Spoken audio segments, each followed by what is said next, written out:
if you have a ton of equity in your property and somebody comes after it for one reason or another, then you have a bigger target with the more equity that you have. Welcome back. As always, please like, comment, share, engage. I don't care if you say you hate the podcast, but at least put a comment somewhere on YouTube, Instagram, and give us some love. Beat Big Tech at its game. As always, I have a wonderful guest here today. I'm excited. We're repeat offenders, I think, on each other's podcasts. You're at least Indeed. One or the top of the top three people who've come on my podcast multiple times, which is awesome because I always love chatting with you. Always a good conversation. Love to hear about you and your family and things that are going great, and always want to get your insights into what's happening because you're a man on the street when it comes to real estate, and you always have some really cool things that you're doing and just moving on and shaking. And so glad to have you on, Chris. And let's unpack some more of these things. If anybody's interested in real estate investment and alternatives in real estate investment, that's what today's call is about. Excellent. Yeah, look forward to it. Thanks for having me on again. Always good to see you, my friend. Yeah, brother, you too. So let's dig in. Is 2024 as bad as some people making it out to be? I thought 2023 was going to be bad, according to what people were saying. And this is, I'll have to grab one of my other books here to share with the audience. But I do not think 2024 is going to be a bad year economically. And if not a year to forget. Yeah. And if we back up now, specifically, I'm trying to talk about it from a real estate perspective. Mm-hmm, absolutely. Yeah. So, Next Level Income, we focus on really commercial real estate. But we have a residential lending fund. We do multifamily. We do self-storage. We do car washes. We do mobile home parks. So I'm always looking at the macroeconomic environment, Neil.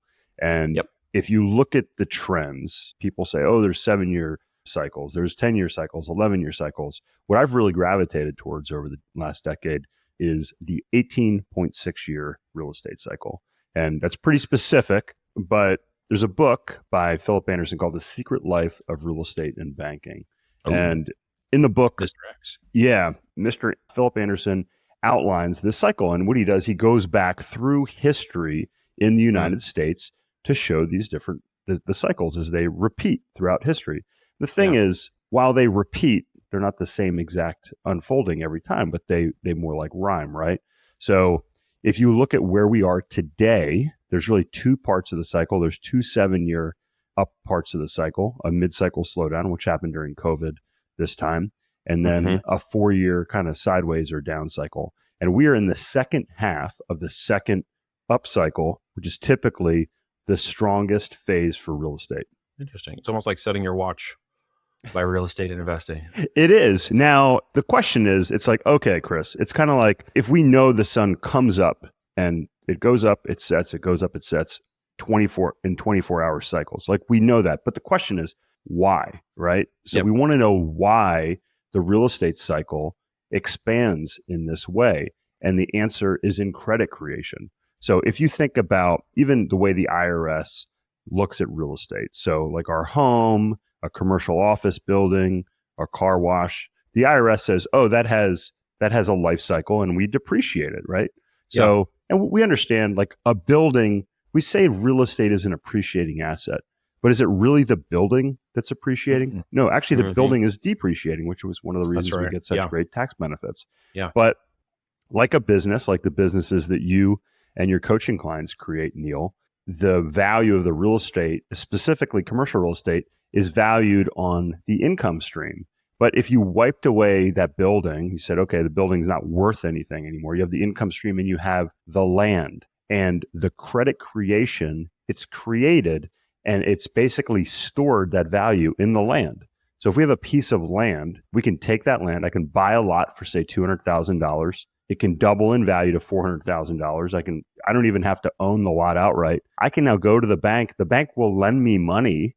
I haven't done anything, but the bank will now lend me money, enough money to build a property, a house, a commercial property on that lot. And then I've potentially created $500,000, $1 million in value through that cycle. But that only occurs when you have expansion of credit. And that's really the key to this whole cycle. Ray Dalio talks about that as well. Can you become financially independent without debt? Without debt. You certainly can. You certainly can. So let's take that same example. So if I paid cash for a $200,000 lot and it doubled in value to $400,000, right? I can either finance that. I could have a partner and use that. So there's a couple different ways. Personal, you can use personal debt, or you can have non-recourse debt, which occurs in commercial things. If you said, okay, we're not going to do that at all, you can still build for cash, but it's going to take a lot longer, right? So if I'm going to build a property that's say $1 million, and I have a lot that's worth $200,000 or $400,000, I have to now come up with the money for the lot as well as the land. And when we do our underwriting, we actually have an unlevered return and a levered return. So that unlevered return would be the return, which is typically significantly lower than the levered return, but it's still decent. But the thing is, you also want to, there's a lot of different factors when it comes into that. So you certainly can make money. When you leverage, you're going to take more risk, but you also should have more reward.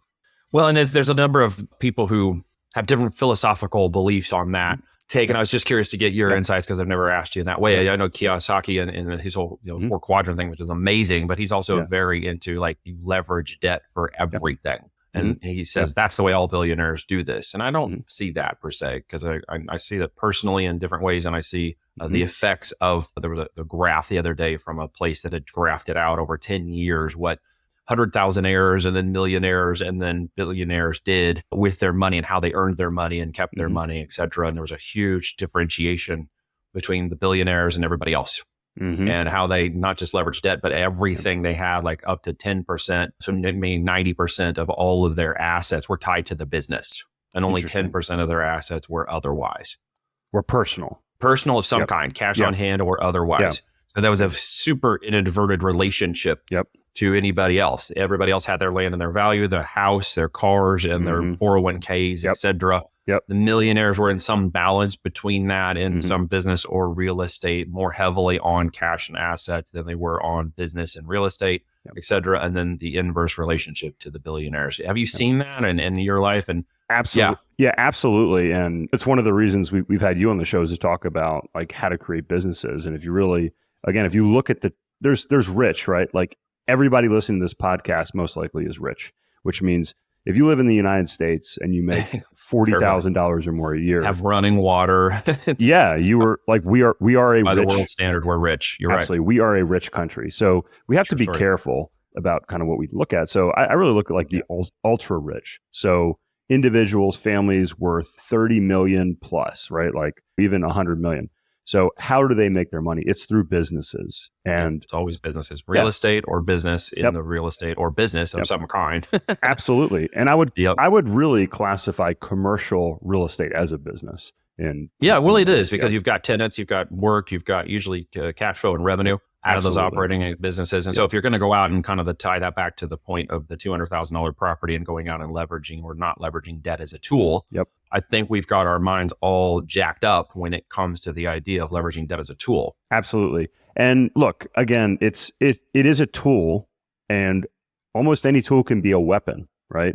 And a weapon used inappropriately or not understood how to be used 100%. Can be dangerous, right? I always use a hammer analogy, right? You can build a beautiful house or a deck or something. You can smash your thumb if you're not careful, or it's like the number third used weapon in murders, right? Behind baseball bats. Or you can assault Mr. Pelosi in his house with a hammer, right? Oh my gosh. Like, there's terrible. Well, I'm just saying, like it can be used for, it's truth. It can be used for lies detected. For positive and also like negative or evil. So, and debt is the same way, Neil. Like it's a tool, it absolutely is, but it can also be a weapon. And I think there's rules around debt that we follow, right? Like what kind of rules are we talking about here? So if I'm in and I don't have that per debt, maybe I've tried. Let's use it in a specific analogy of somebody who might be in this place. And I saw this the other day, do I take and continue to keep that debt on, say, that mortgage, rental property, or short term, or do I go ahead and take cash assets or whatever paid off?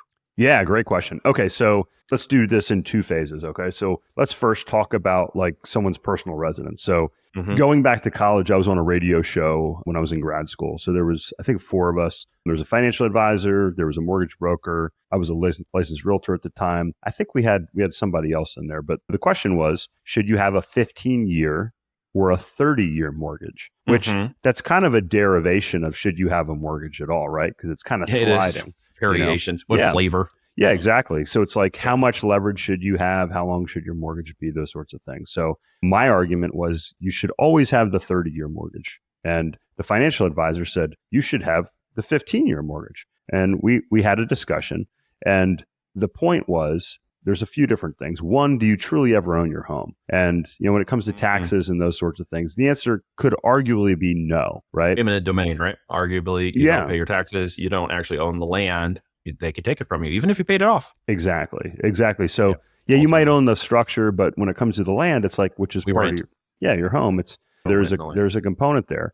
So then when we look at so somebody could take our home or put a lien on our home. So we agree to that. So if my home, and I'm just going to use round numbers. So if my home's worth $2 million, or let's just say $1 million, you started with the million example before. So let's say it's worth $1 million, right? And I buy it and I put 20% down and I stop paying my mortgage. There's say $200,000 of equity in the house. Maybe it goes up in value, maybe it goes down in value. But if the bank says, hey, we're going to take your home, Chris, or the city or state's going to take my home, and they're going to turn around and quick sell it, that's not a lot of margin. If you're going to quick sell a house, you're going to get a discount, 10, 20, 30% is pretty reasonable. Now, let's say I have no debt on my home, and there's a lien put on my house. If somebody takes $1 million property and says, well, we need $500,000 from this property, and there's no debt on it, you could probably sell $1 million home for $500,000 really quickly and get your money back. So my point is, if you have a ton of equity in your property and somebody comes after it for one reason or another, then you have a bigger target with the more equity that you have. That's part number one. Part number two, let's say you have an alternative place to store your cash and earn a return. Let's say cash value life insurance, for instance. So in one of the groups that you and I see each other at, big fans of cash value life insurance. Cash value life insurance is a private contract. I currently am getting a higher rate of return in my life insurance policy than I am. It's almost twice what my current mortgage rate is. Okay.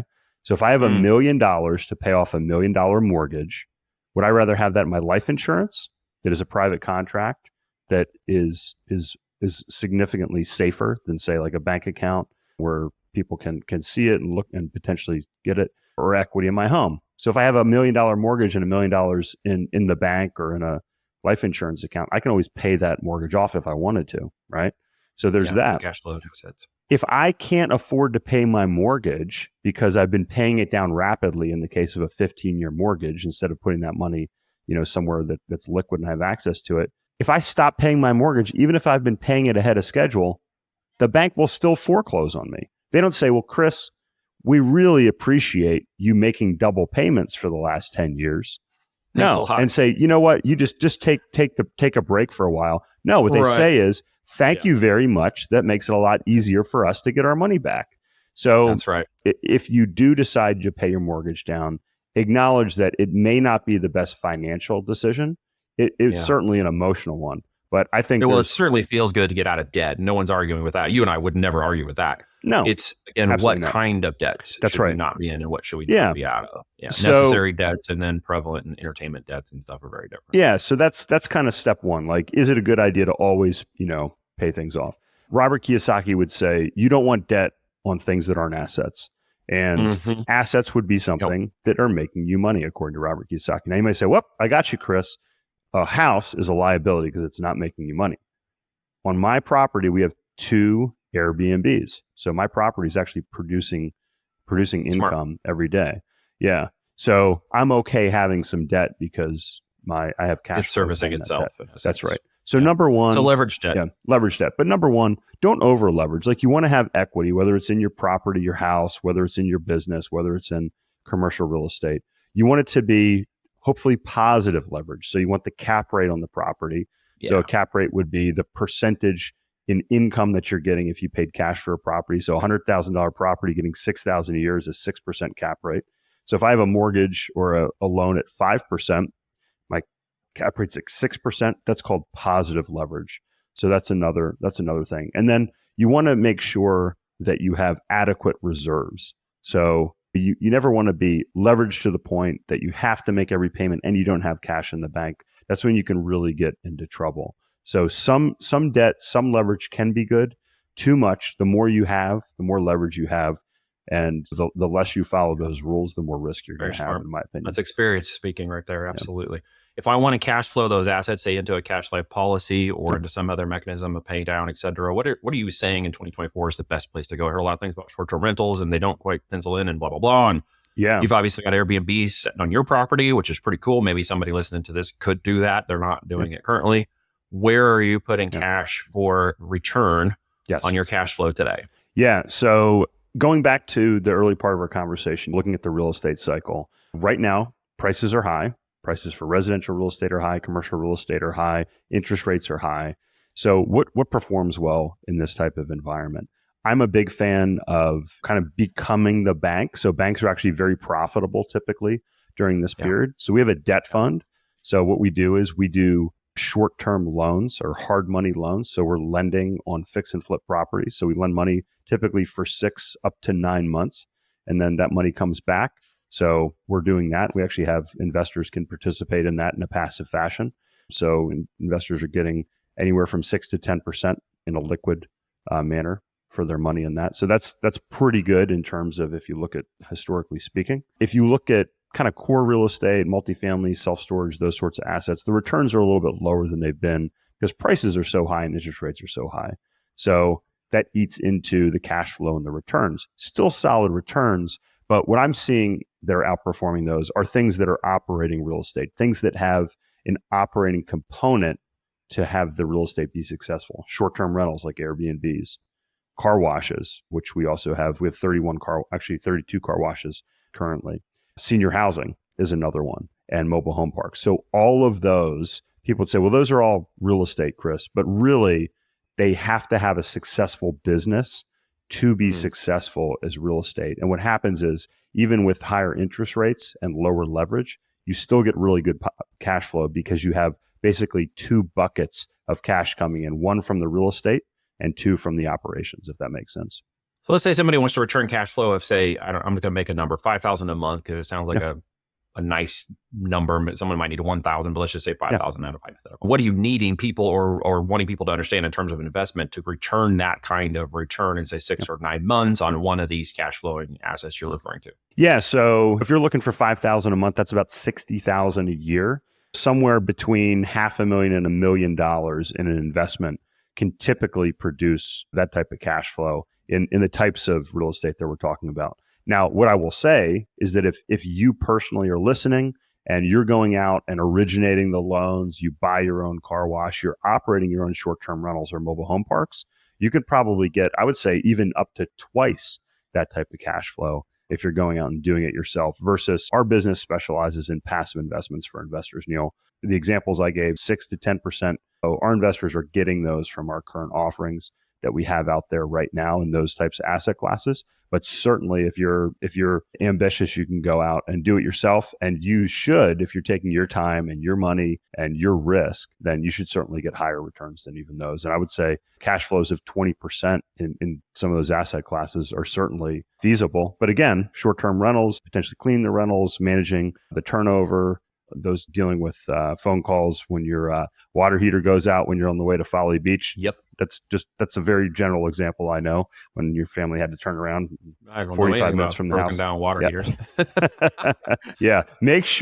Pro tip, make sure that the wax seal on the bottom of your toilets has been installed correctly by your plumbers on a new home. Yes. Oh, yeah.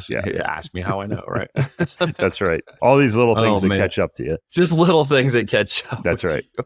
Car washes, senior living, and mobile homes. What's your favorite of those? Oh, can we talk about my boys and which one's my favorite? That's the easier question to right. To well, answer. Okay, so you're in a plane and it's crashing, and you could only take one of them with you. Which one's who's not listening to this podcast? Yeah, who's a pilot?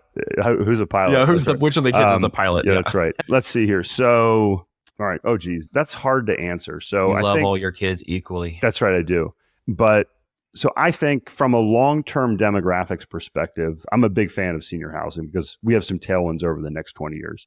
So I think that's going to perform really well over the long term. I think right now we're still digging out of the COVID hole, so to speak. We have kind of suppressed occupancy rates in that. Mobile home parks, I'm a huge fan of. If you're a fan of multifamily, I would lump them in that bucket because there are less and less mobile home parks across the country because you have this not in my backyard. You got the little thumbs up there. So Who's doing that? yeah, AI.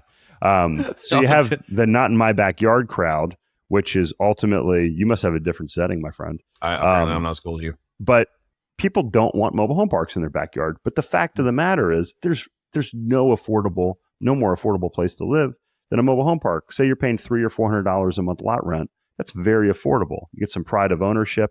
Our strategy, Neil, we're actually owner financing new homes that are in the park. So we have kind of a two-pronged strategy to really help these parks generate additional cash flow. So if you like real estate today, huge fan of mobile home parks. We actually have a mobile home park fund that investors can participate in. Now I got to pause on that because everybody right now is suddenly envisioning the worst mobile home park they can think of in their local area. I'm sure you're all doing that right now. All of a sudden you're just like, who wants to live in that area? Like I know people are thinking that, but you're not a slumlord of mobile homes, are you? No. So actually the contrary. So we're actually buying a lot of our mobile home parks that we buy, Neil, are from what you would call mom and pops. So 85% of mobile home parks are owned by small operators. So going back to that example, let's say you have a mobile home park that's worth $1 million. That's not a big mobile home park. That could be, say, 20 lots, not a big mobile home park. But if you've owned it, so we bought 5 parks from 2 brothers over in Tennessee a year and a half ago. And one was an administrator, one was a teacher, but they'd done very well buying up these little parks and self-managing them. But they were about half occupied, say 60% occupied. That's not very good occupancy. But if you're a teacher or administrator, even if you're pretty successful, my mother was a teacher, I understand how this works. You probably don't have, say, $500,000 in cash to come up with to make infrastructure repairs, landscape repairs, bring in new homes, demolish or remove old homes. So how do you improve that park? That's where we come in. So we love to buy these parks that are kind of ugly duckling parks that are distressed, if you will. Yep, a little distressed.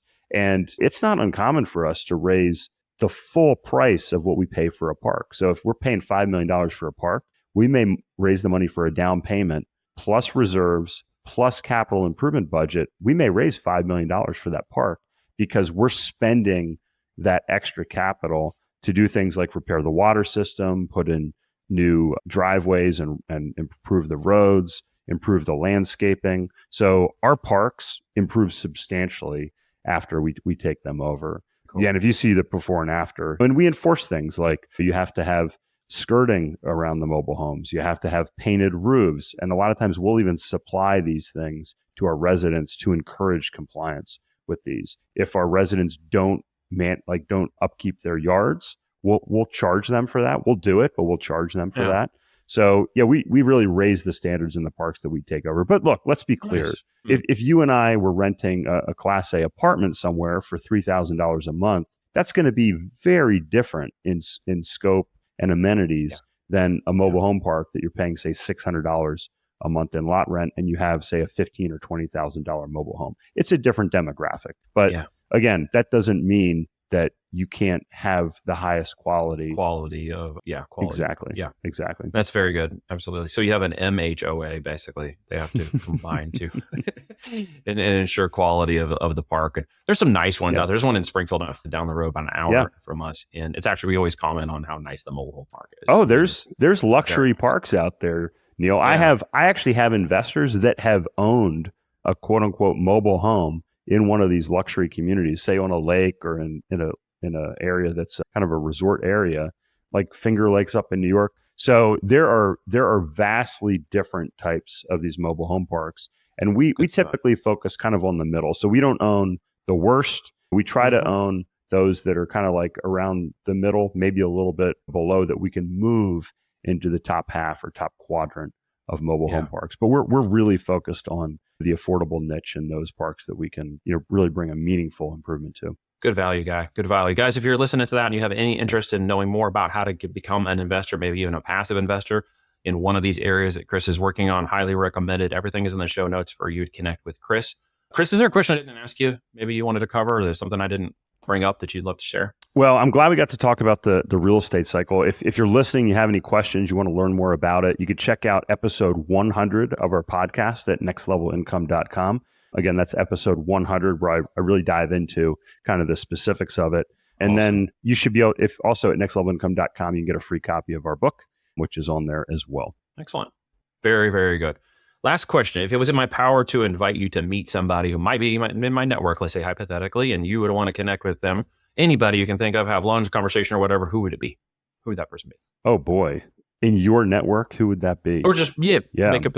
I can't say I could connect you with Elon Musk, but someone in the 6 degrees of separation listening to this might be able to. Yeah, that was one of mine. Elon, we've had Andre 3000 and Warren Buffett. Oh, we've had some good to great. Jim Collins was one of the recommendations. Yeah, he's terrific as well. I'll tell you what, I've always had a tremendous respect for Tony Robbins. Tony Robbins? Yeah, I would love to meet him at some point one day. And we can actually make that happen. So guys, if in my network, you're listening to this and Tony Robbins, tag him in here, tag him in the comments or section, or tag me so we can get Chris connected to Tony Robbins. That might actually be one I could pull off for you, my man. I love that. Yeah, he's had a massive impact on my life. So I'd love to thank him. Fantastic. Thank you so much for spending this time with me today, brother. Always great to see you, my friend.